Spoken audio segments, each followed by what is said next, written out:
struggles to carry the 20-pound Browning automatic rifle across Europe, and Kennedy Drake reports on the new fire alarm systems. And don't go anywhere because Captain Alan Murray and Jenna Williams will be on here later with something you don't want to miss. Sponsorship for Southern Miss Today comes from Mississippi Beverages. Mississippi Beverages provides water, water coolers, and coffee service throughout South Mississippi. Take half of your weight in pounds. That's how many ounces of water you need a day. Mississippi Beverages can help you reach that goal by delivering fresh water to your door. To get more information or to set up a cooler and water delivery, you can call Mississippi Beverages at 601-271-2420, or you can find them online. Sponsorship comes from American Graphics. Located at 8 Commercial Warehouse Drive in Hattiesburg, American Graphics provides custom screen printing and embroidery. They can be reached by phone at 601-602-2277, and the website is goamericangraphics.com. American Graphics, printing at its finest. Welcome back to Southern Miss Today. Let's kick things off with on-campus news, starting with homecoming results for 2025 to 2026 are as followed. Homecoming Queen, Kaylee Rawls. Homecoming King, Jay Fountain. Miss Southern Miss, Olivia Leggett. Mr. Southern Miss, Andre Baroche. Graduate Maid, Mackenzie Brown. Graduate Beau, Zoe Cadharry. Senior Maid, Scotland Slay. Senior Beau, Caden Reynolds. Junior Beau, Charles Johnson III. Sophomore Maid, Kaylee Haley. Sophomore Beau, Aiden Smith. Freshman Maid, Savannah Westcock. Freshman Beau, Nick Gavin. And on Thursday from 7 a.m. to 7 p.m., there will be a runoff for Junior Maid between Hannah Boyette and Abby Schmidt. Congratulations to the 2025 Homecoming Court. Southern Miss interior design graduates are putting their classroom skills to work by transforming a home in the Shadow Ridge community. The project allows recent graduates to apply what they learned in real-world setting, from space planning to design execution. Southern Miss launches a new graduate training and education center focused on advancing cardiovascular health research. The center will support graduate students through hands-on training, mentorship, and collaboration with health professionals. The goal is to improve heart health outcomes while preparing students for leadership in medical research and education. Southern Miss is reporting strong momentum in the private giving for the year of 2025. Donations from alum, businesses, and community partners are helping fund scholarships, research, and campus improvements. University leaders say the continued support reflects growing confidence in the mission and future of Southern Miss. Jones College is partnering with Southern Miss to support a national journalism project aimed at strengthening local news coverage. The collaboration gives students hands-on experience reporting real stories while connecting classrooms to professional newsrooms. In Hattiesburg news, neighbors in Hattiesburg Park Haven community say a pack of wild dogs have been roaming the area killing pets. Residents are calling on city officials and animal control to take action before the situation gets worse. Hattiesburg is honoring the Freedom Summer of 1964 with a new historical marker across the city. The markers highlight sites where civil rights activists worked on voter registration and community programs, preserving the city's role in the fight for equality and educating future generations about this pivotal moment in history. Summerall native Kaylee Clark is making headlines on NBC's The Voice. She impressed all 4 judges during her blind audition, securing a spot in the next round, drawing national attention while representing Mississippi on the popular singing competition. Jones County officials say garbage collection rates will increase starting in January. The adjustment is intended to cover the rising costs of waste disposal and recycling services while maintaining reliable service for residents across the country. In Mississippi news, 4 students in Mississippi have been arrested in connection with the death of a fellow student. Authorities say the investigation is ongoing with charges pending as officials work to determine what led to the incident. Construction crews in Bay Springs are nearing completion of a major sidewalk project. The new sidewalk aims to improve pedestrian safety and accessibility, connecting key areas of the community and providing residents with safer routes for walking and biking. The city of Petal is now accepting bids for long-awaited repairs to the South George Street Bridge. City officials say the project has been in planning for years and will improve safety and traffic flow in the area once completed. Construction is expected to begin after bids are reviewed and a contractor is selected in the coming weeks. Food pantries across Mississippi say rising costs and growing demand are putting more strain on their shelves. Many are serving record numbers of families each week as food prices and living expenses continue to climb. Local organizers are calling on communities to step up donations and volunteer efforts to help meet the increased need heading into the holiday season.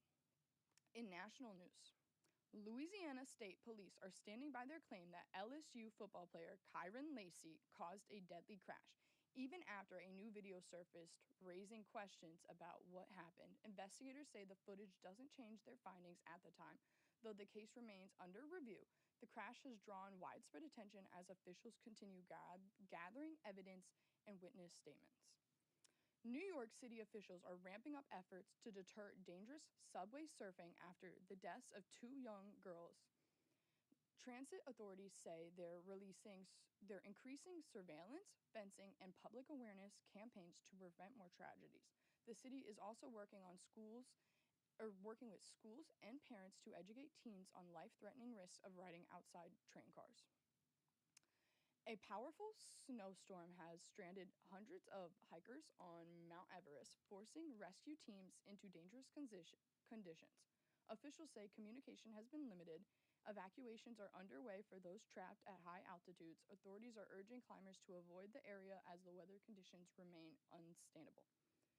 All right, here's your pop culture scoop.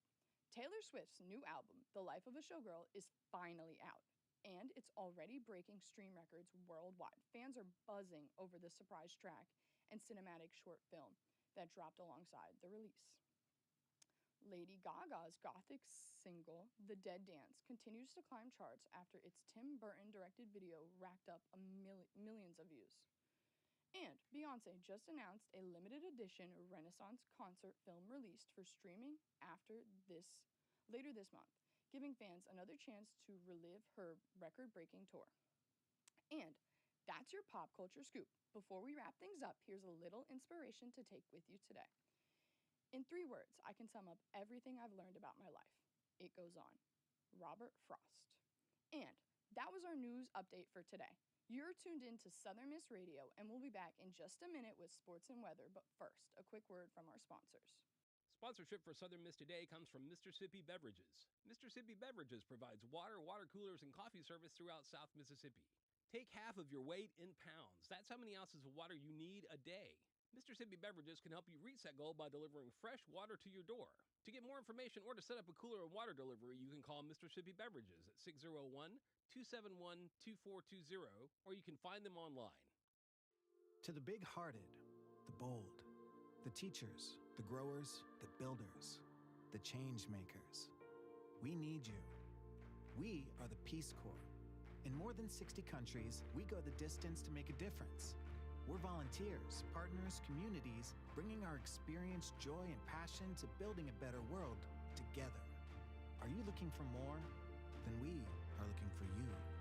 Join us at peacecorps.gov. All right, Golden Eagles, here's your Southern Miss sports scoop. Southern Miss football picked up a big win over Jacksonville State, moving to 3-2 for the season. The Golden Eagles hit the road next to face Georgia Southern on Wednesday, October 9th, with kickoff set for 7 p.m. Women's soccer. Women's soccer fell to ULM 3-1 in the Sun Belt play, and the team looks to bounce back this week. Southern Miss baseball locked in head coach Kristen Ostrander with a new 4-year contract.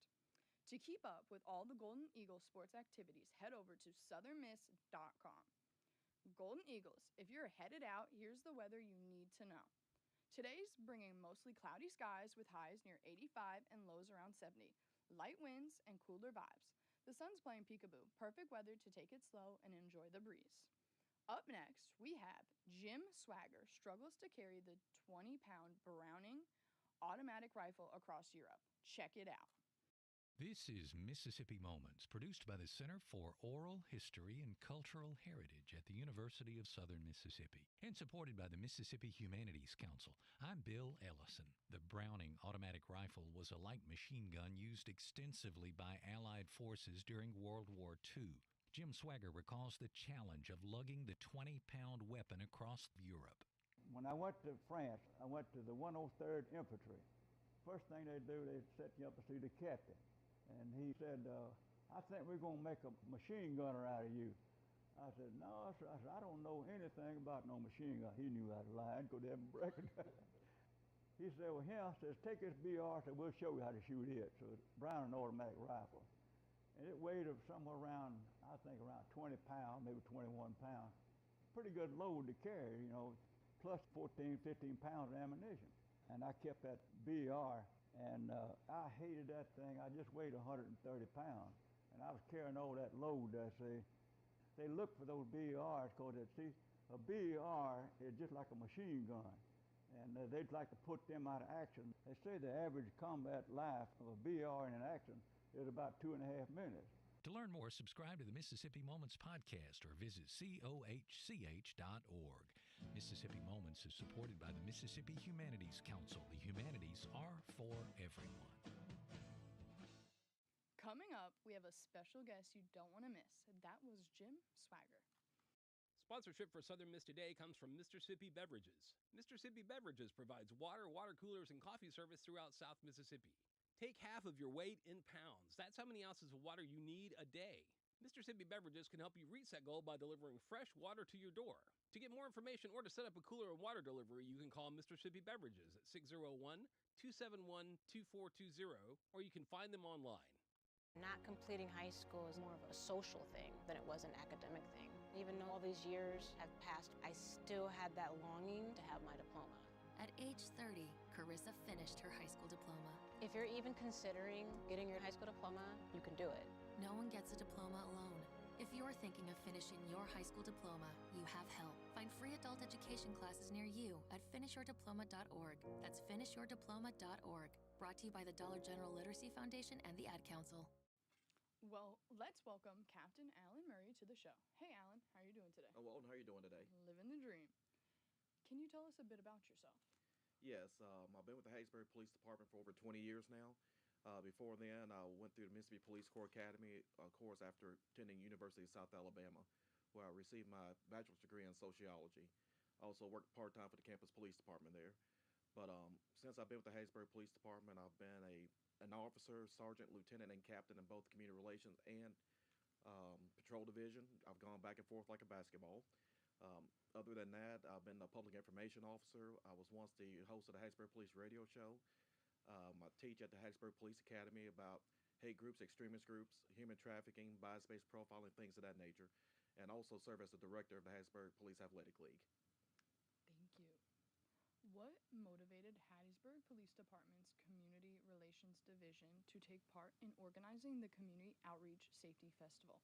So Ms. Sharon Newsom, she is the current youth court liaison and community relations police athletic league coordinator. She was with the city's division of community development, and her prior positions in other municipalities where she worked for the fire department, fire safety educator, been also in communication herself. She was working on a lead abatement type of program and wanted to get information out there about that. So she approached the city's fire chief, who gave her a blessing to go ahead and tether with him to do the program. And since it was about community outreach and safety, of course, she reached out to Hattiesburg Police Department, and we joined them, and this started in 2022. So with the Community Relations Division, we are the liaison between the public and the police department in a non-emergency and also educative type of capacity.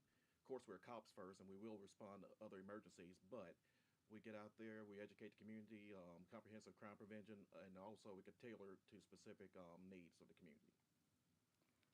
What are the key objectives you hope to achieve with this festival?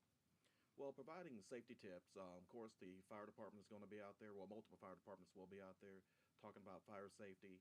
We'll be out there with comprehensive crime prevention topics. We also have to recognize we just got through with the Night Out on Crime, for City of Hattiesburg. In addition to this is National Domestic Violence Month in addition to Fire Prevention Month. So this is the perfect opportunity to get out there with those with crime prevention in general, in addition to the fire safety. How were the themes and topics chosen for this event? Well, basically just safety and prevention in relation to fire and police.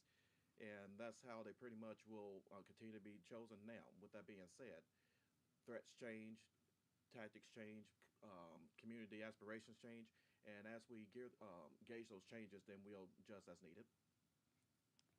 Who are the main partners involved in putting this festival together, and what roles do they play?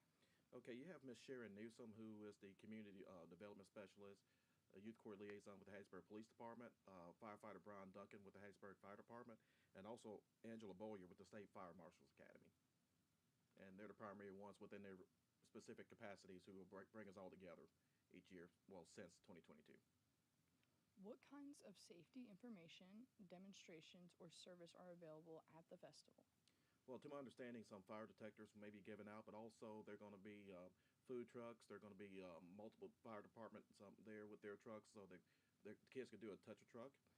We're going to have a mobile command post with the police department, our office on wheels. In addition to one of my patrol units will be out there, so the kids can get in, play with the lights and siren, and see some of the equipment that we have. I believe that the fire trailer is also going to be out there, the smokehouse, so the kids could go through there. It's going to be demonstrations with utilizing a fire extinguisher appropriately, and also CPR. How do you envision the festival evolving in the coming years? Well, basically, going to go from location to location instead of just being stagnant in one spot. And then also, as I was mentioning earlier, as the aspirations of the community changes, needs may change, then we adjust accordingly. Hopefully, it'll be much bigger than what it is right now. How can the Hattiesburg community get involved to improve safety in their homes and neighborhoods? Well, first, we want the community to come out, join us, learn some of the information that we have to share, enjoy themselves, but also not just learn information, utilize it. For example, it does no good to put a lock on your door if you refuse to lock the door. It does no good to put a smoke detector up if you're not going to change out the batteries as recommended every 6 months to keep yourself safe. So not just sharing information with them and them leaving with it, they've got to use it. What has been the most rewarding part of organizing and participating in this event? Working with other public safety entities, whether it be fire, even EMTs, other police departments, working together, seeing other people who do the exact same thing you do. They may do it a little bit differently, but admire their crafts. And then on top of that, they're learning a little bit from you to bring back to their communities, and you're learning something from them to bring back to yours. Is there anything that makes this event unique from other similar events or safety teachings? We're the only ones in this region doing this right now. Everyone is coming to Hattiesburg to do this. In addition to, we just did our National Night Out as well. So other than National Night Out, and then when Hattiesburg High School does the public safety event where they have military, firefighters, police, multiple law enforcement agencies come by, this is the city's Hattiesburg. Hattiesburg's really doing a lot of great things. What are some safety issues that are commonly brushed off or not well known of that need to be addressed? Well, a lot of things that keep repeating is like, granted that our Part 1 offenses are down in the city of Hattiesburg, and that's testimony to testament to all of the officers doing their parts, regardless of what division they're in. And then not just Hattiesburg, but we also have other agencies around the area. You got the USM Campus Police, you got Lamar County, Forest County Sheriff's Office, Forest General PD, Petal PD, Highway Patrol, everyone doing their thing. But every once in a while, you have someone who leaves valuables out in the open, leave vehicles unlocked, not paying attention to how their homes lack of lighting. They may have light, but they may not use it. Things that just careless things that we can do to make sure we keep ourselves and our items safe. Do the Hattiesburg first responders hold any other similar events to this that you would like to share? Well, just make sure people go on to the city's website, also the police department's website, to keep up with not only when we have the National Night Out on Crime, but also when there's Public Safety Day that's done through Hattiesburg High School, and just anything that may randomly pop up.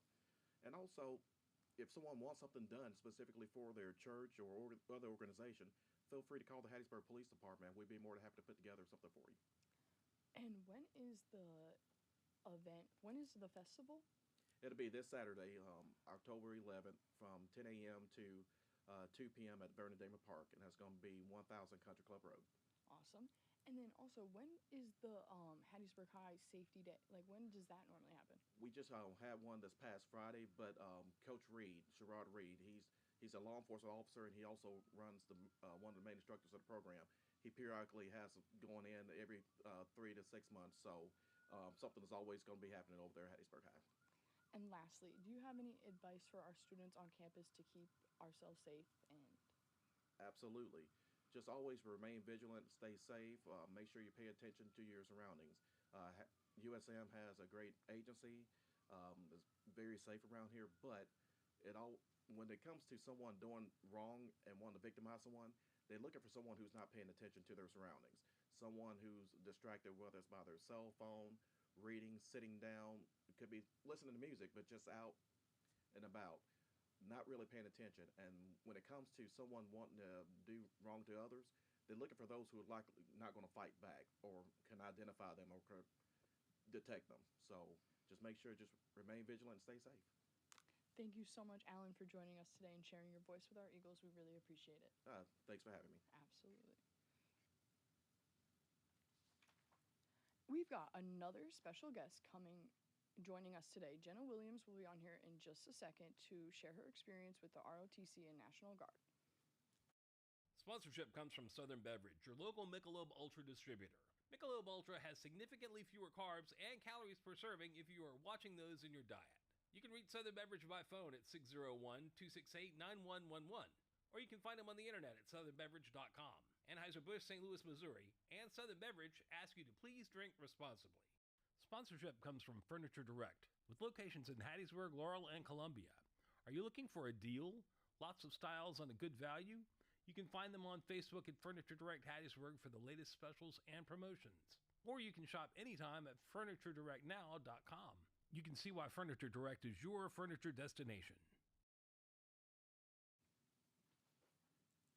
Let's welcome Jenna Williams to the show. How are you doing today? Good. How are you doing? Living the dream.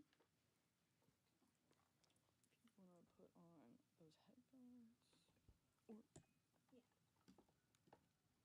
If I figure it out.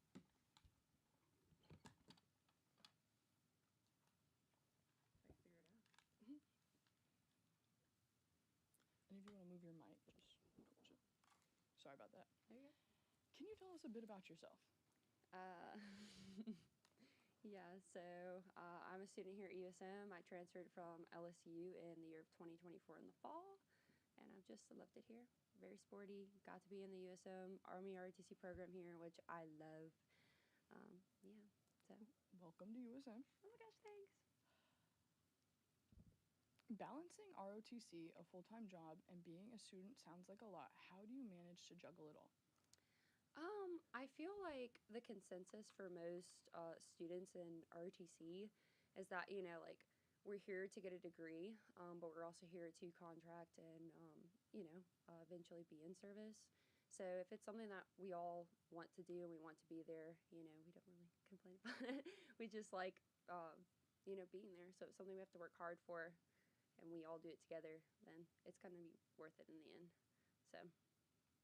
What inspired you to join the ROTC and National Guard in the first place? So when I was at LSU, I enlisted in the National Guard the first time, originally to just kind of get an introduction to United States military. I actually enlist again this Thursday for the Mississippi National Guard next Thursday. And honestly, it's just what I've wanted to do since I was a little girl. I was 14 when I was like, Mom, I want to be in the military. And she was like, no. And I was like, it's going to happen. And then, lo and behold. So I'm just happy to be here. I don't know, it's just always something I wanted to do. For students who might not know, what is a typical week for someone involved in ROTC? Oh my goodness. So we have, so if you're a contracted cadet and you want to contract, a typical week looks like So Tuesday, Wednesday, and Thursday we have something called PT, physical training. So we get out there at between 5:30 to 5:50 in the morning, and we wrap up around 7 in the morning. So we're PTing out there. You have your labs on Thursdays, which typically we actually meet down at Jackson Road Station. It depends on lab. You could be like running lanes like defenses or like attacks, learning about things like that.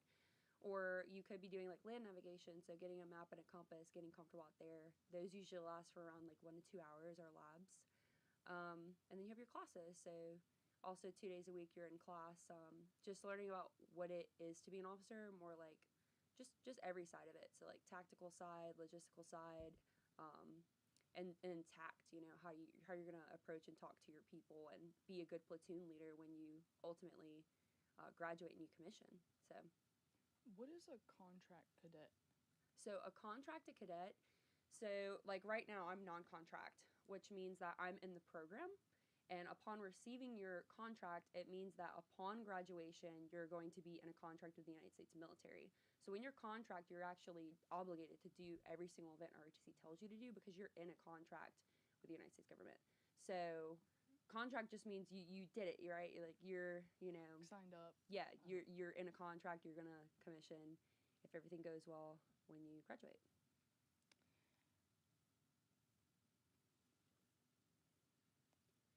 You mentioned some staff in Southern Mahal have been affected by the government shutdown. Can you tell us more about what's going on? Yeah, so I'm not gonna go like super into detail on like political heavy things, but just the way that Congress is running currently, and I wish things would run more efficiently, but essentially, just like every other professor gets paid by the university, these are government hired people, and so some of their pay and their time in the program has been affected, which is really just it. It's just like government furlough and everything. How has the shutdown impacted members of the National Guard or ROTC? As far as I know, with details, it's just like pay delays and stuff, or a lot of people just might not be showing up because they're not told to show. Like, hey, don't come to drill right now because of this. So, what's something you wish more people understood about the National Guard or ROTC students on campus?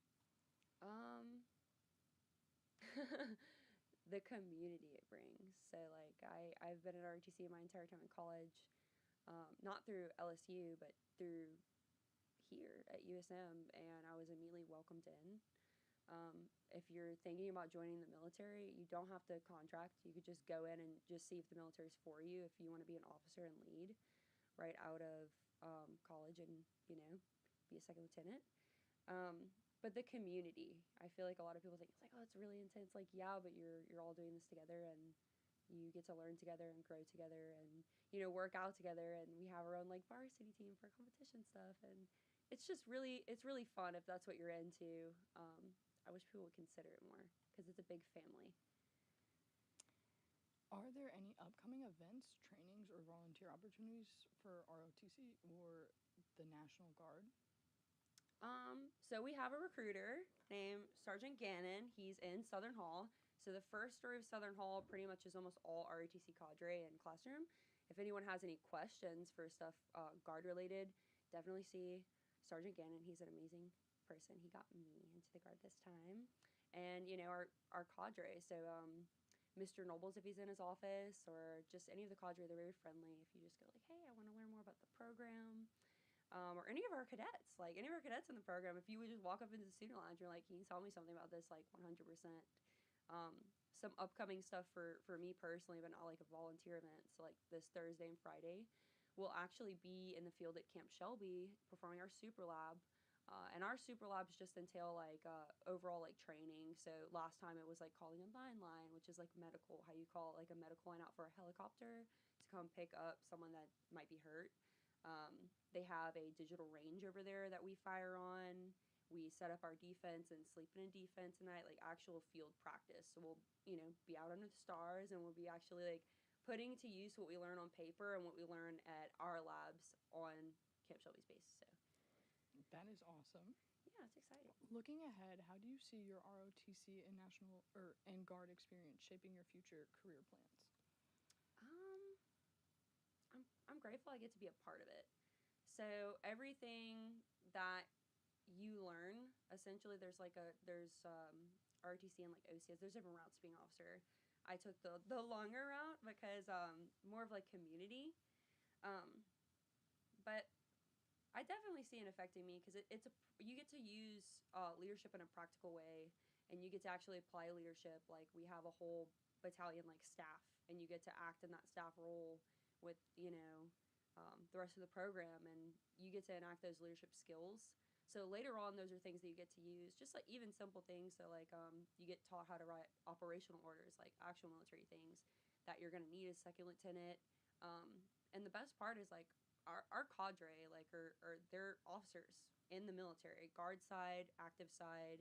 We rotate cadre every 2 years. So like you hear people from different stories. Like we have a new master sergeant, so Master Sergeant Bartlett, and he was a scout, and we get to hear stuff about him. And so just like having people there to like answer any of your questions and like tell you what they wish they would have knew when they were going in as a second lieutenant, and even like NCO side, so non-commissioned officer side. It's just you apply everything. Like they'll teach you everything about what you need to commission and what you need to be an officer. Just use it, apply it whenever you're in training and commission. But I'll use everything. So I just like the people I've met, definitely. Lastly, what advice would you give to any student who's thinking about joining ROTC or taking on multiple responsibilities like you? First of all, it's not something if it's just even a question, like, do I want to be an officer? Like, do I even want to learn about the military? You can join it. You can take our MS1 class, which is our freshman level class, and just learn about the military if you want to. It's not something you have to go into being like, oh, I'm going to join the military. You just learn about it to be a part of a group and a community. If you want to, like, come out to, like, PT and exercise, or just learn about the cadets that are, later on in the program, contracted. So it's not something you have to do and be like, oh, I want to be in the military. It's not something you're going to do and they're going to be like, hey, you're in the military now. It's something that you can do just to learn about it. But my best advice is like, like just get involved if you really want to. Like we're not scary people. We're not like cliquey or anything. Like we're definitely welcoming to anyone that wants to learn more. And there's like any role you want in a civilian job, they pretty much have in the military. It's just government side. You're in the military. You just wear a different uniform is all. But there's a little bit of everything for everybody. The leadership experience I've gotten here, the advice I've gotten from cadre, lessons, training I've just received from ROTC, physically, mentally, on paper, has been unmatched to enter the program I've been in. So, we're not a scary community. Come talk to us. Thank you so much, Jenna, for joining us today and sharing your voice with our Eagles. We really appreciate it. Of course. Thank you for having me. Of course. Coming up, we have a news wrap from Kennedy Drake reports on the new fire system. The Hattiesburg Fire Department will implement a new alert system to enhance firefighter safety and well-being. Currently, all of the fire stations are notified together, causing wake-ups and excessive excitement for calls that maybe are only needing 2 or 3 people at a time. This new system will notify each fire station independently. It will alert only the stations needed for each emergency call. The alert system will reduce unnecessary disruptions and allow firefighters to rest, something that Assistant Chief Carr says is important based off of professional studies. The studies have shown that the constant awakening is detrimental to your health, and therefore this system will eliminate some of that unnecessary waking. The project is funded by the Forest County Emergency Management and will cost more than $97,000. Spencer Taylor, Station 1 B Shift Captain, says waking up multiple times at night can leave firefighters sleep deprived. Just your cortisol levels, your blood pressure, all the stress levels that inherently are on the body that you may not know. Hopefully with these studies and everything that's showing, it's going to help kind of alleviate some of that. Assistant Fire Chief Chris Carr says the new alert system won't affect how quickly firefighters respond, but it will help protect their health over time. It's not going to have any effect on the ability of the fire department to provide services, and the public will not notice a decrease in services or personnel on their call. The new alert system is expected to be installed by the end of the year. Fire officials say it's another step toward improving both firefighter health and performance while maintaining quality service for Hattiesburg residents. Kennedy Drake, WUSM. Thanks for listening to Southern Miss Today on Southern Miss Radio. Big thanks to Seb, our audio engineer, Carl, our assistant producer, and Meadow, our video producer, for keeping this bird flying. A special thank you to our program director, Adeline Fields, and our general manager, Dr. Martin. We appreciate everything you do. I'm Sam Romeo, signing off. Don't just get through the day, make it count, keep shining. And don't forget to be someone. Y'all have